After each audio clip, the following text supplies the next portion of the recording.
விஜய் வந்தால் சந்தோஷப்படலாம் இல்லையா? அவர் ஏதாவது அவர் வித்தியாசமாக பண்ணுவார்னு தான் ஓட்டு போட்டிருக்கீங்க. இது வந்து மாற்றம் என்பது உலகத்தை தவிர்க்க முடியாத விஷயம். இது உங்களுக்கு 1954 9 வருஷம் காமராஜர் நாட்டாண்டார், 9 வருஷம் ஜெயிலில் இருந்தார், 9 வருஷம் நாட்டாண்டார். அவர் சாகும்போது தலைமைட்டு 140 ரூபாயும் 4 ஜோடி சட்டை, 2 ஜோடி செருப்பு, 5-6 புத்தகம் இதுதான் வச்சுட்டு போனேன். அந்த மாதிரி ஒரு தலைவனை நீங்கள் பார்க்க முடியுமா? சாகும்போது சொத்தே அவருக்கு ஒரு தலைவனுக்கு இடையில் ஒரு 140 ரூபாயும் 4 ஜோடி சட்டை, 2 ஜோடி 5-6 புத்தகம் செருப்பு இதுதான். அப்படிப்பட்ட காமராஜர் நீங்கள் துவக்கடிச்சிங்களே, அது ஏன் துவக்கணும் உங்களுக்கு? அப்போ காமராஜர் தேவையில்லை, மாற்றம் வேணும் நீங்கள் புரியுது உனக்கு. அப்போ வந்து பக்தவச்சனமாக இருந்து சொன்னால் தமிழ்நாட்டுக்கு விஷக்கிருமிகள் பரவி எடுத்துன்னு சொன்னார். திமுக பவருக்கு வந்தோடனே விஷக்கிருமிகள் பரவி எடுத்துன்னு சொன்னார். பட் அது விஷக்கிருமிகள் நீங்கள் எப்படி சொல்கிறீங்க? அவங்க 69 வருஷம் வாழ்ந்துருக்காங்கல்ல, திமுக அதிமுக 69 வருஷம் வாழ்ந்துருக்காங்கல்ல. அதுவும் பிடிக்காம தானே இன்றைக்கி வந்து விஜய்க்கு ஓட்டு போட்டிருக்காங்க. ஸோ இது மக்கள் தான் முடிவு பண்ணுறாங்க. பொறுத்தது யார் வேணுங்கிறது மக்கள் தான் நீதிபதிகள். மக்கள் முடிவு பண்ணால் அந்த மனப்பூர்வமாக நம்ம ஏற்றிட்டு போயிடணும். கிட்டத்தட்ட ஒரு 95% இளைய தலைமுறை முதல் தலைமுறை ஓட்டு போட பூரா 90% வந்து காசு வாங்காமல் ஓட்டு போட்டிருக்காங்க. புரியுது? பெண்கள் நிறைய ஓட்டு போட்டிருக்காங்க. அப்போ அவங்கெல்லாம் யார்? என் பையனில் என் பேரன் ஓட்டு போட்டிருக்கான்.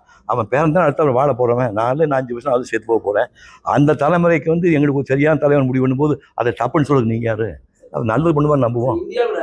தமிழ்நாட்டில் மட்டும்தான் 69 வருஷம் சினிமா மட்டுமே அரசியலே அமைச்சிருக்கு, அரசியல் கட்டமே உருவாக்கி. சரி, அது சரியா இருக்கு சார்?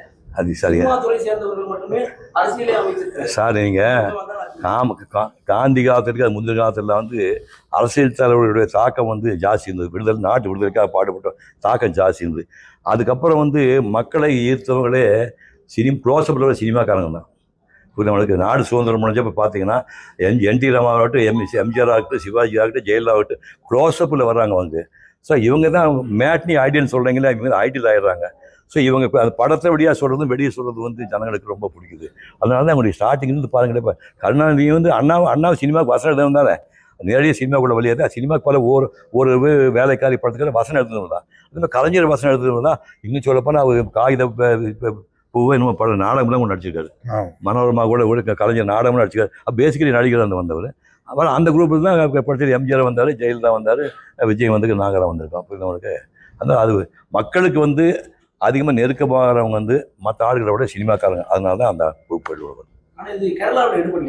அதுக்கு என்ன பண்ணுறது? அவங்க எல்லாம் படிச்சவனா இருக்கானுங்க. பார்த்தீங்களா? மக்களுக்கு வந்து அறியாமல் இருக்க வரைக்கும் அரசியல்வாதிகளும் சினிமாக்காரன் படிச்சுப்பாங்க. உங்களுக்கு